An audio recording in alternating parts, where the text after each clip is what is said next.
There's Annie. Evening, Annie. All right, we're live and recording. Thank you. This is John Kruger, president of the Estes Valley Library Board of Trustees. And it is Monday, April the 19th, 2021. We have our entire board with us.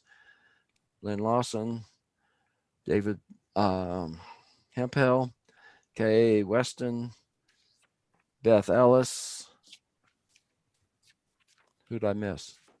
Lynn Lawson. Did I say that? Okay. And Pete Johnson, sorry. In addition, Claudine Perot is with us, and a library board advisor, Bill Garrett, and Ann Finley, president of the Friends and Foundation. I assume we have no, oh, there's Susan Miller also. Welcome, Susan. Thank you for joining us. We have no public comments submitted? Claudine? Not for the board, no. Okay. All right, very good. Then our agenda is set for us and printed. First item is the consent agenda. Could I please have a motion to accept the consent agenda, which includes the Board of Trustee meeting minutes from February the 16th, the income and expense reports year to date for February 28th and March 31st, the income and expense report from 2020, the 13th month final, and the information from the 2 study sessions of March 4th and April 1st. And I think I saw Pete raise his hand for a motion. Is that right, Pete?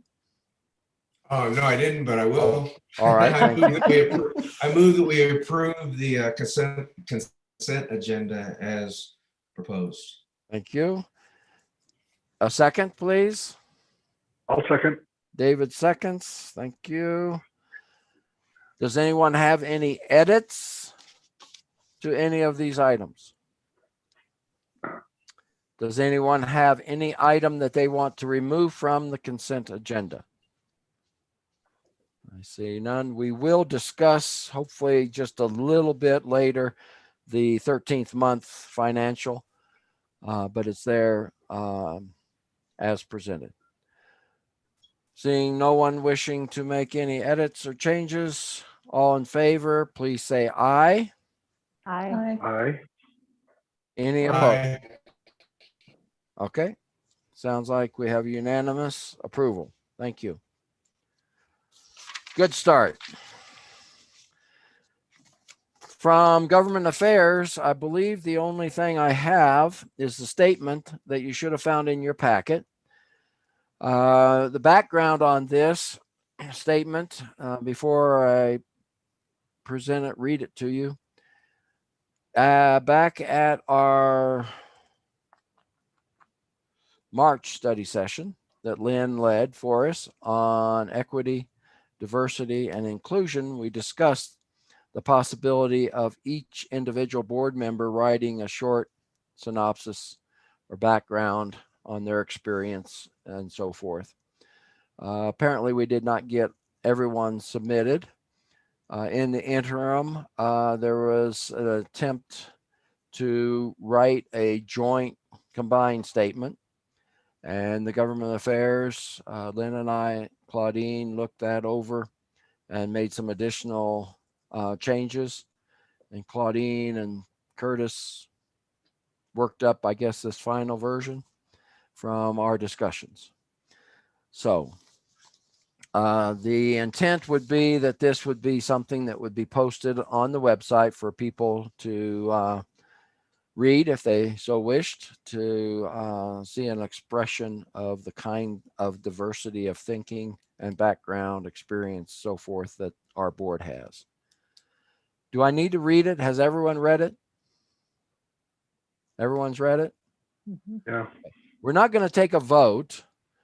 I didn't think we really needed an action item vote on this, but if there is any objection to this being posted, you don't feel that you want it, out there, then we won't. So it would be any objection to that posting.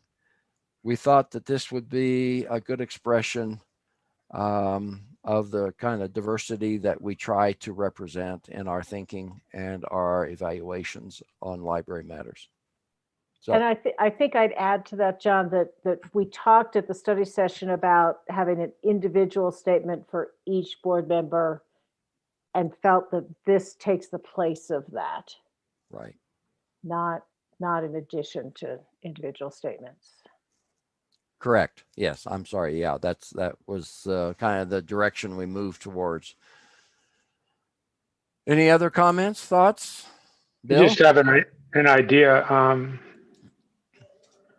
I know how important the idea of intellectual freedom is to the board and the library. Should there be a mention of that in there?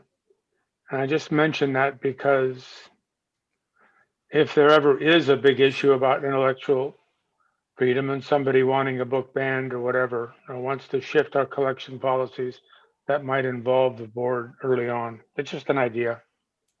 Doesn't even need a comment. Okay. Well, it is a good thought.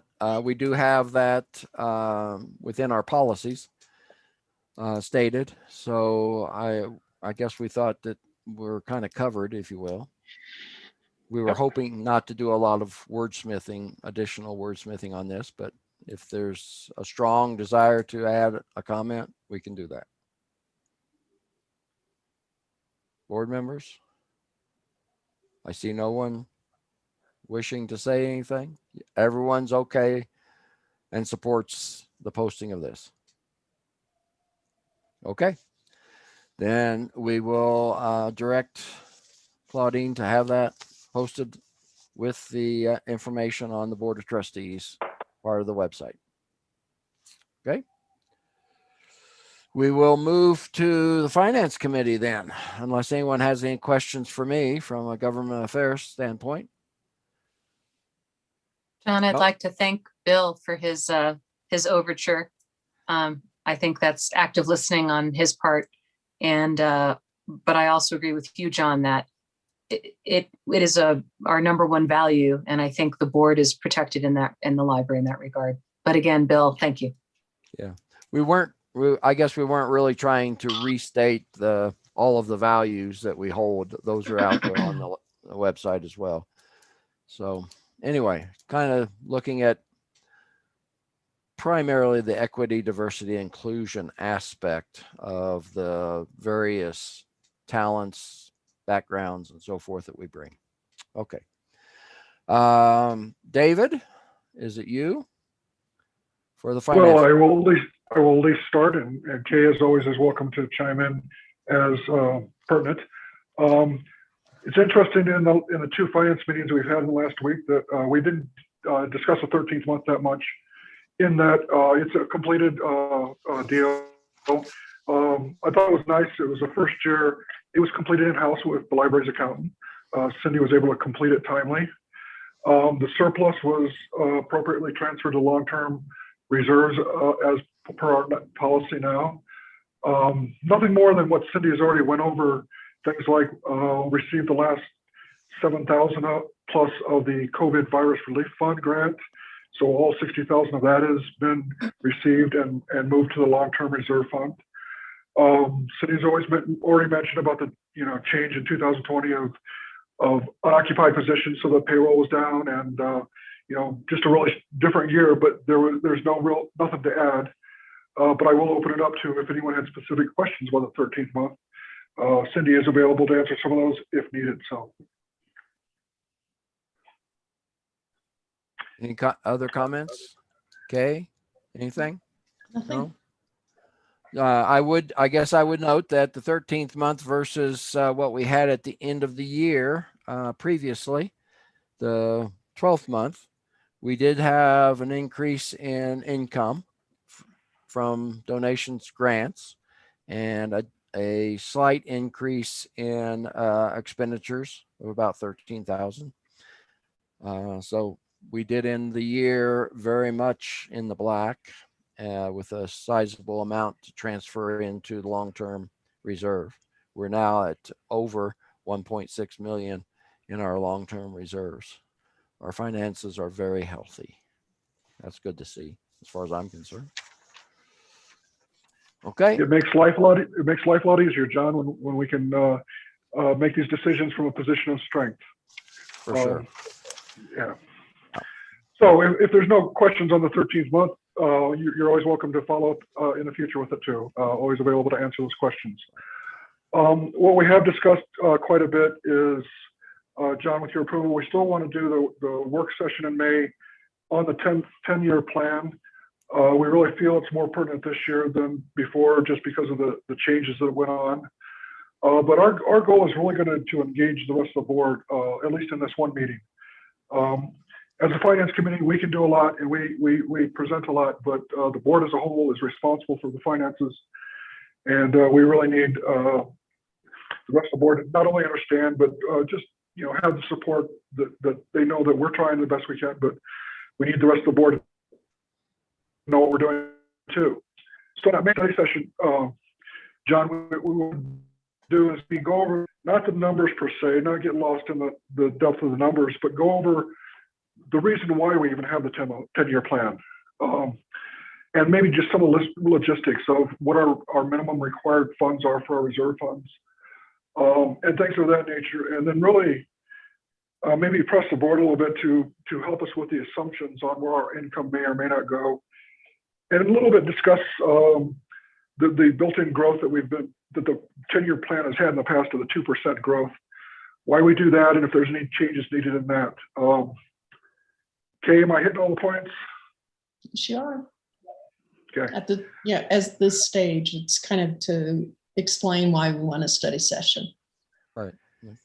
In the end, we can plug in the numbers. That's just logistics. But we really want to not only present our thoughts on the assumptions, but to get any thoughts from the other board members of, just their intuition of where, for instance, a year ago, we really had no idea what the property values would do and what the property tax income would be in the future. It was a big question mark. We've had the experience last year that a lot of the country, the property values have exploded. Well, that's not good for people looking for homes, but for a tax district like the library, it is good.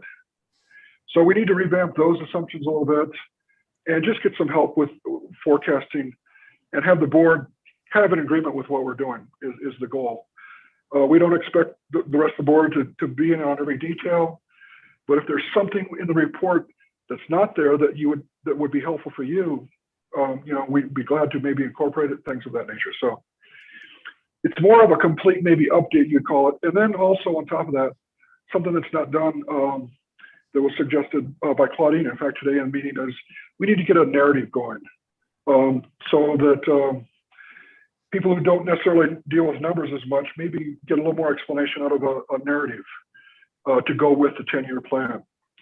And we also came to the conclusion that in the end, we really want to just come down to one version. Last year, we messed with a couple of different scenarios, and that's what we want to discuss during the work session. But in the end, come up with one version to present as a public face of the 10-year plan. Good. I like it. Any questions for David or Kay on that? I have only one more comment that Ann and Sue, you're integral to this also, and we'll be looking to you for some direction from the foundation. So hopefully you can participate, but I wanted to warn you. Yeah, especially as we get into the budget season in October, your input will be very valuable at that point. So are you still looking at just the May session? I heard something about the possibility of both May and June study sessions to talk about some of them. Well, we can present results in second if that. It's really how well the May session goes. If it's needed for further clarification or the board is interested in getting down into the numbers, absolutely we can do that. In May, we're also going to have a short discussion on the finance committee, and Cindy in particular has been looking at different options for investments other than the Colo Trust funds. We'll just touch on that a little bit. In the end, we'll come up with recommendations we talked to, but it's just something we're going to keep our eye on is other opportunities. The Colorado Trust Fund dropped to, what was it, 0.7%? 0.07. 0.07% yield. Yeah. And so it just behooves us to stay aware of other opportunities out there. And one was presented to Cindy, and we've discussed, and we'll go over that a little bit in the May session too. But John, the June session, maybe it will be a little bit more your decision if we need to further clarify and further, we're glad to do that. But in the end, we will present a single version that will be the result of the discussion in May. Okay, very good. Thank you.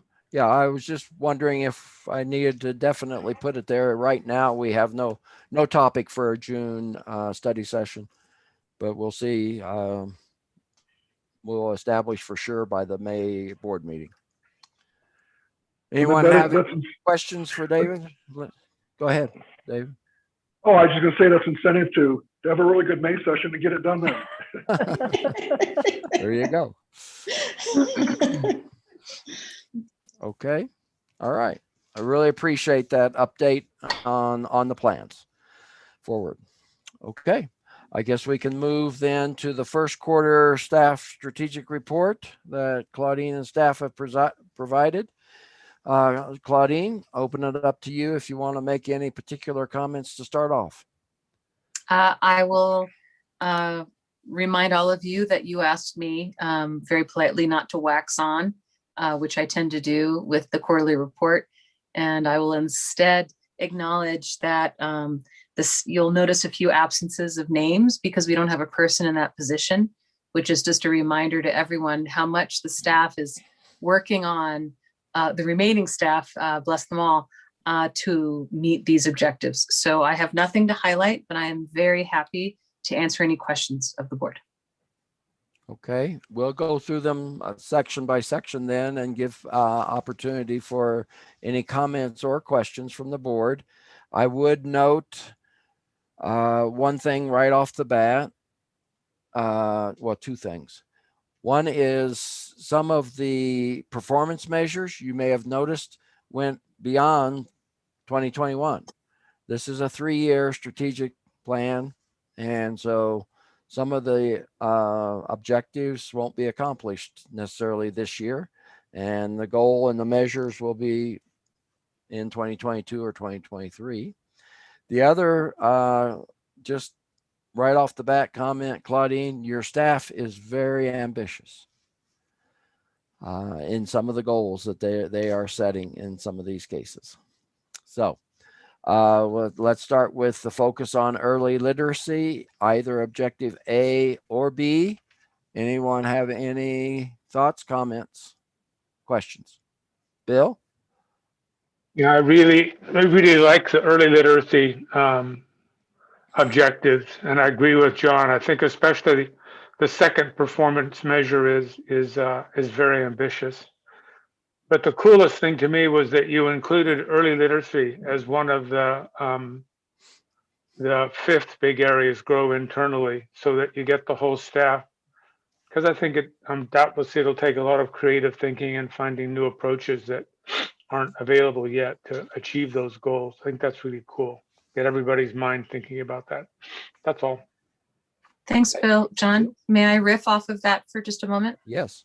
So I believe it is in here, but Melanie did a all staff training in March, so that the whole staff, bless you, Beth, so that the whole staff begins to think about how being a welcoming environment for families with young kids, and especially those young kids, we can all do it. And that it's not just Melanie's job or Chase's job, to care about our earliest and youngest earliest readers. Curtis, who does is our customer service point person. Every summer we do a little, it's just a way to hold the space for staff training. It's called Summer Ready. And things really do shift under normal non-pandemic years. Summer is a very, very different experience of service to the community than any other season. And but this time we're again finding, well, with early literacy as our priority, what are we doing differently within onboarding new staff?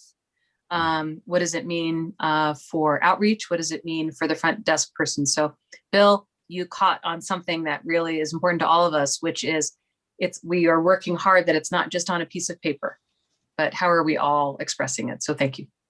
Thanks, John. Thank you. Anyone else on early literacy? Either of the objectives?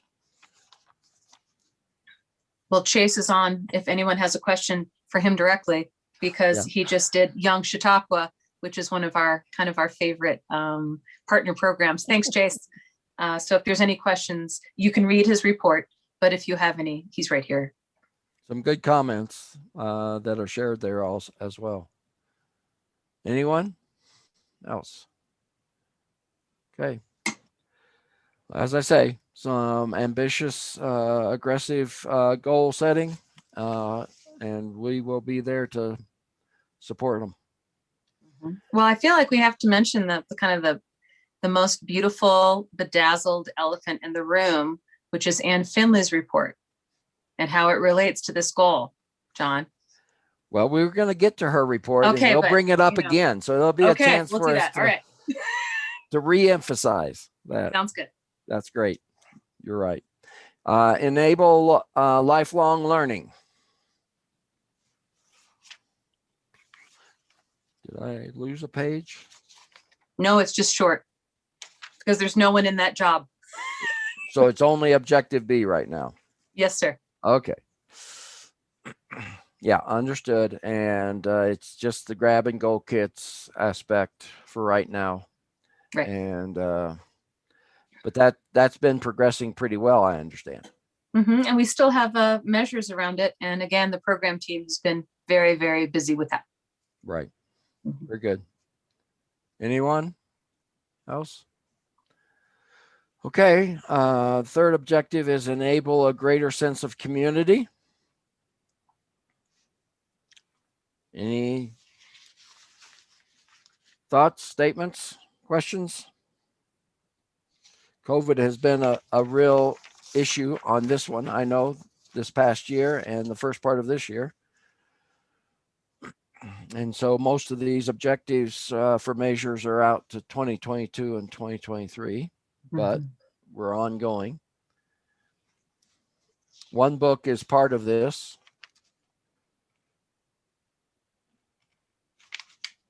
And that happened in January, which was one of the, actually even doing it in Zoom, I thought was one of the best ones we've had in a while, although I know a lot of people missed having an author in person. Bill, you're muted. Yeah. Yeah, I was just wondering why the partnership with restorative justice. I was wondering if it would fit here as well, since it's certainly about building a greater sense of community. That's all. It's just because I know Bill, that's been a real emphasis. I appreciate it. I'd like to answer that. I'm not self-flagellating when I say that was an oversight on my part.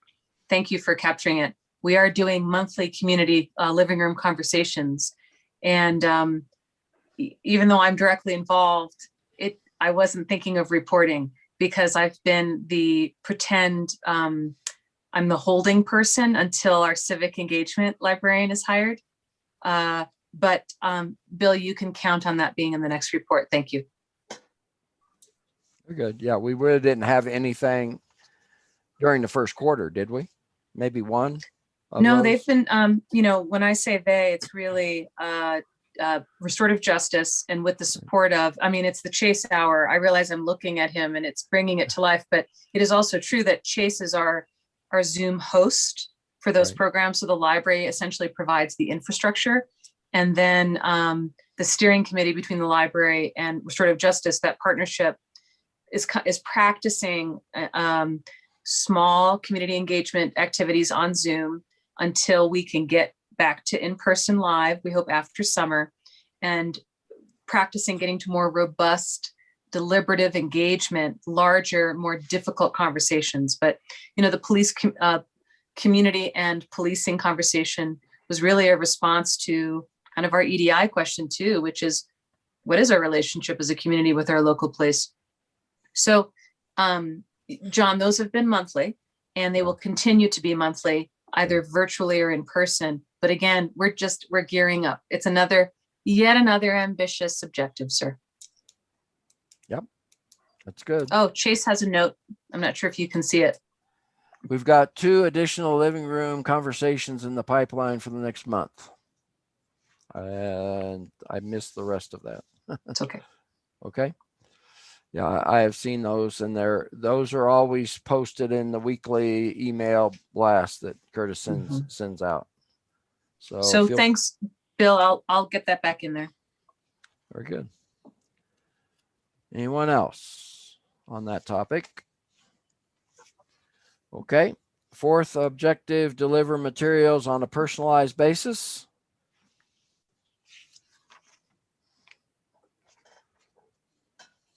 We had a great report at the first of the month from Kathleen on collections and so forth. This goes a little bit beyond that, certainly, in other aspects of delivery. Yes, Kay. Is there any way that we could have numbers reported?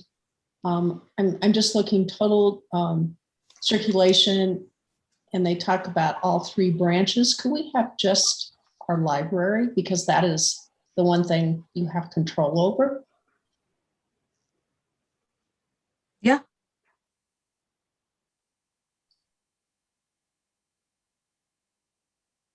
Okay. I just have a question about the numbers. I'm surprised that there wasn't a much more dramatic decrease in circulation, given the fact that we're, during January and part of February, the library was going full bore. I would have thought there would have been a big decrease. That's all. I'm just surprised. Good surprise. Yeah. And I think the digital is what kept it as high as it was.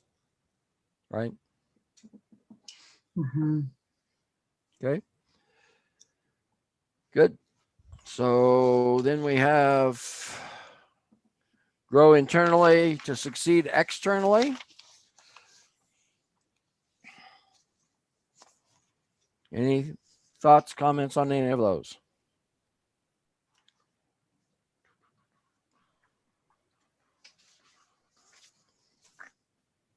Okay, and then you have some comments. Oh, Susan, unmute yourself. I just had a quick question about I saw the emails about the 2 new managers, and I was just wondering, do they speak Spanish or another language?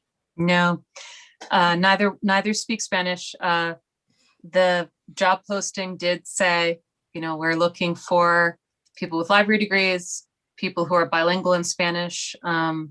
We can say that at least Matt speaks German. I don't mean to make light of it. But our next 2 postings, Susan, just before we started, Pete was asking about what are our other unfilled jobs that we're filling this year. And this year we're posting for 2 bilingual front desk employees. That's 32 hours a week. That's full benefits. I really like to articulate what full benefits means, because I think the library has tremendous benefits. And so that will be in the posting as well. Those are the first jobs that we'll be posting that are Spanish required, not desired. So it really is a genuine request on my part that if you have anybody in mind who would be a great applicant, we would very much love the opportunity to consider them. Thank you. Thanks. Okay. I think that should cover then the quarterly report. If there's no one has anything else to question, comment, or Claudine wants to bring up. Okay. Very good. We'll move to the monthly administrative report. David spoke a little bit already about the financials that are expressed there. Things are progressing well, I presume, as far as the audit is concerned. The So audit, we're still the audit will be timely, John, yes. in June, at our June meeting is the plan still.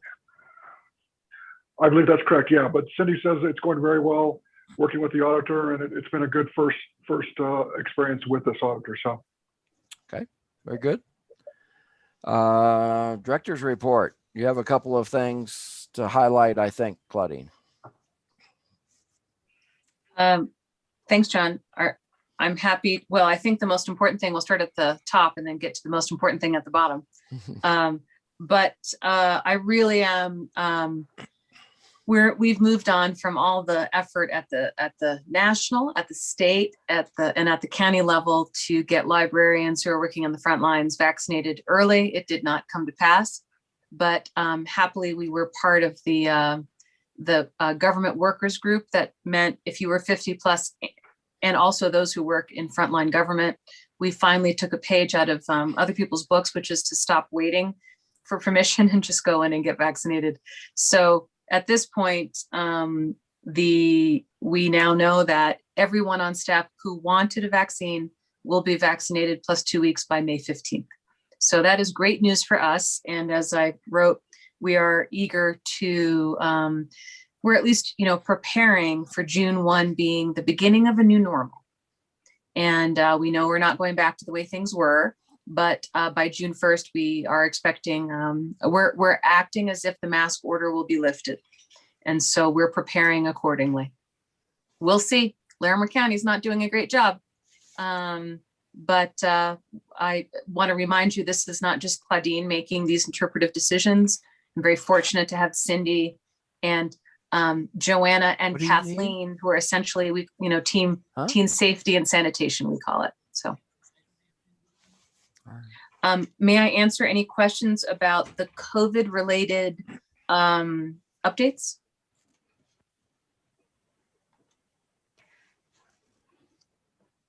Okay. Any? If not, we can talk about everyone's favorite subject at the library, which is Joe Stensland is now an American citizen. And we ask everyone to refer to her as we do, Citizen Joe. Okay. Okay. I could move on to probably I'm sorry, Joanna's on vacation. And her report is something that we shared with Government Affairs. And I think I can't remember if you all saw this at the study session, forgive my increasingly poor memory, but the revision to data reporting, I hope it is agreeable. I would love to spend a little bit of time there to answer any questions you might have about what we've written here.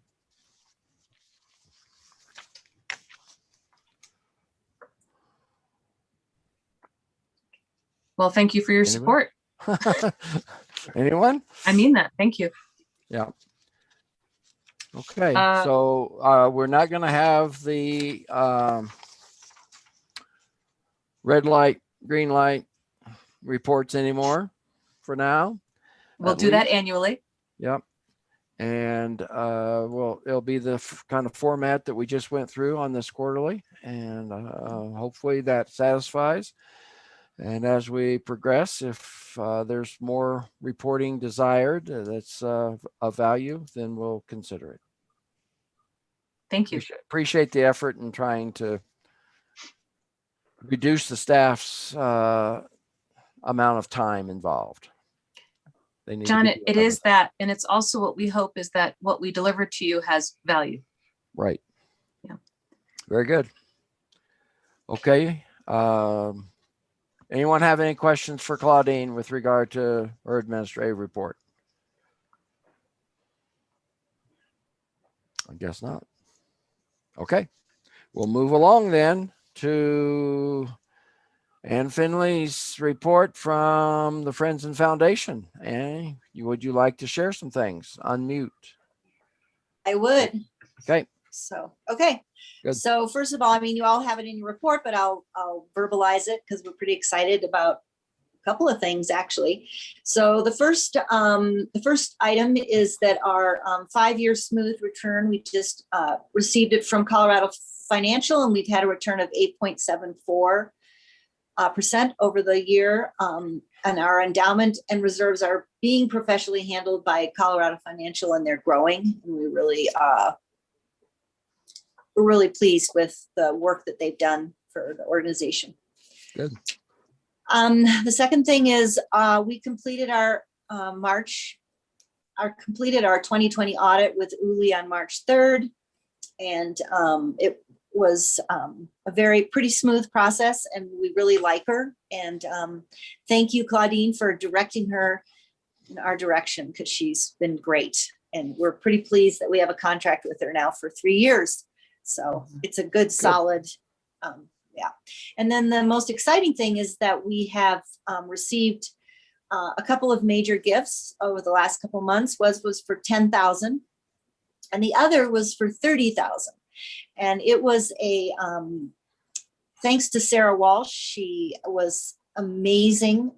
It was someone that she has had contact with before. And she just got talking about early literacy, and this person was obviously incredibly responsive to that notion. And so while this is not restricted, it's where it's going. So so $30,000 for early literacy just came in, which is really exciting. That's great. Yeah. The other exciting thing is that the Stanley Hotel has been purchasing huge volumes of books from the used bookstore. They come and get about 1,000 books a week. And that started in the beginning of April, and it will end at the end of April. So about 4,000 books are leaving the used bookstore and finding a home at the Stanley. And it's been a great relationship, and hopefully it will continue in some way.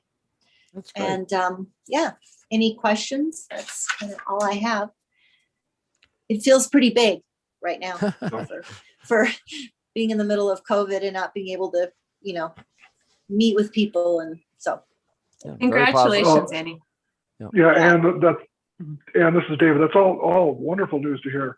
I just was going to add one thing. You were talking about your audit being done. I wanted to point out to the board that actually facilitates the library's audit also, that the Friends and Foundation has already completed it. So it's an integral part of the library's audit also. So right. Glad you were able to that. And glad to hear you're having a good working relationship with Uli too. Oh, yeah, she's great. Really, really like her. And she's, just knows her stuff really well. So it's nice to have her on board. Good. That's excellent to hear that she's already gotten yours done. And as David said, that always facilitates ours, because your element will be included in our audit. Right. Great. Thank you. And the Stanley Hotel, 1,000. I know, isn't that amazing? I know. The first thing that came to mind is, are you going to be out of books? No, No. not at all. What So, do they- The I back mean, room, what do they do? the back The room back isn't room. quite so full though, huh? No, well, it's still pretty full. But, Pete, you had Yeah. something? And what are they doing with the books? apparently like a they're room. putting them in the hotel rooms. They have, Yeah. I guess they've purchased, I didn't know this, but the condos behind, I guess now are part of the Stanley. And Yeah. so they're Yeah. going to put them in the condos, and they're just filling every room with books. So Good. it's good news for us, for Do sure. they rely on you to pick them, or do they come? I mean, how do they select the 1,000 books? Is it just bulk? No, Sarah has been pretty integral in picking, we've been doing sort of categories each week. Mhm. I think the last one that went out was cookbooks, and I can't remember the other, but Right. so Sarah's been picking and then does the whole inventory. And so, yeah, it's pretty exciting. I would say they qualify as the largest little free library in town. Exactly. Exactly. You know. Okay. Excellent. Anyone have any questions for Annie with regard to Friends and Foundation? Annie and Susan, I will have my report for next week to you tomorrow morning. I've written it up already, including tonight's actions, just making sure Thanks, that they John. actually happen. Yeah. Thank you. Okay. Okay. And don't forget to send out the invitation, the Zoom, whoever's doing that. I won't. What are you saying, John? Yeah. We won't exclude you, John. Don't No, worry. no, that's fine. I know it's different. Okay. Moving on our agenda, we have one action item, and that is the collection policy set. We have 3 items in it. There are actually 2 policies and 1 guideline.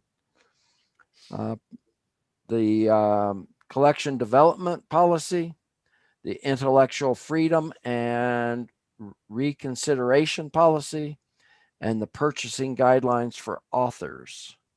I'd appreciate a motion to approve these as reviewed. I move that we approve as reviewed. Kathleen and Claudia reviewed it closely, and their recommendation was to come forward with no revisions for this cycle. I haven't had a chance to talk to Beth, but you all saw the policy. I'm sorry, you saw the 2 policies and the guideline in the packet. And like I said, we're recommending to the board that it goes through with no revisions for this cycle. Very good. Can I have a second? I'll second that, John. Thank you, David. The Okay, go ahead, Pete, if you Oh, I have was just something to kidding. share. I was distracted a bit. I've got a herd of deer going through my backyard right now, and they're just covered in snow. I feel bad for them. The other thing I just mentioned briefly, and I don't know if Claudine was going to say anything about it, but she sent out a note late last week about changing the policy set review timeline. And, for June, we had management policy set, and she's recommending, and I agree with, that we should, instead of doing that, we should look at the staff handbook, because she has, the library does have some issues in that set that need to be addressed now as soon as possible. So that's what we'll be doing for June, if no one has any objection to that. Okay. No, your committee gets to set that with Claudine and staff. So if that's your preference, then that'll be excellent. Great. We'll do that then. Reschedule management for another meeting. Right. So any discussion about either of these policies or the guidelines? I hope everyone looked through them. There are no changes, no revisions this time. I don't know how long these have been in existence. I don't remember exactly. Probably says at the It back of does. each one. Where is that? So 2007 on the first, and the intellectual freedom also 2007. That's when they were established, and we've had a few revisions and just reviews the last couple of times, which is good to see that even with new members looking things over with staff, that we feel like we have good policies in place. Okay. Any other comments, questions on them? I don't see any. We will take a vote if everyone will unmute. All those in favor of the motion to approve the existing collection policy set, please say aye. Aye. Aye. Any opposed? I hear none. Passes unanimously. We have those as they exist. Does anyone have any new business that's not on the agenda that you want to bring up? I would remind everyone that this Wednesday and Thursday are the sessions on, I'll probably say it wrong, unconscious bias. Sorry. I know I'd say it wrong. Unconscious that's great. bias. I was going to be out of town, but I'm not. And so I'm trying to sign up for the Wednesday session. It's 8 a.m. to 12 noon on Zoom. So if you had missed that and still want to, let Claudine know. And we'll see if there's still a space. It's up to 15 people each session. But everyone was invited. The Friends and Foundation Board meeting is next Monday at 2 p.m. I will be attending. I think, Lynn, you said that you would not be able to this time. I am not able to, you're right. Okay, thank you. Our next study session is May the 6th at 6:30 via Zoom still, unfortunately. I'd rather be in person to talk about money, but it will be led by David and Kay and Cindy on the 10-year financial plan discussion as they spoke to it earlier. And then our next regular board meeting is Monday, May 19th. And we'll progress from there. Anyone have anything else to mention? It's good to see and have the entire board with us tonight. I hope everyone will stay safe, healthy, and have a good week. And Chase, we will adjourn the meeting and you can stop the streaming and the recording. And good night, everyone. Thanks, John. Thanks, Night, all. John. Bye, everybody. Good night. Right. Thanks, Cindy. Yes, thanks for being with us, Cindy. We'll look forward to the May session. What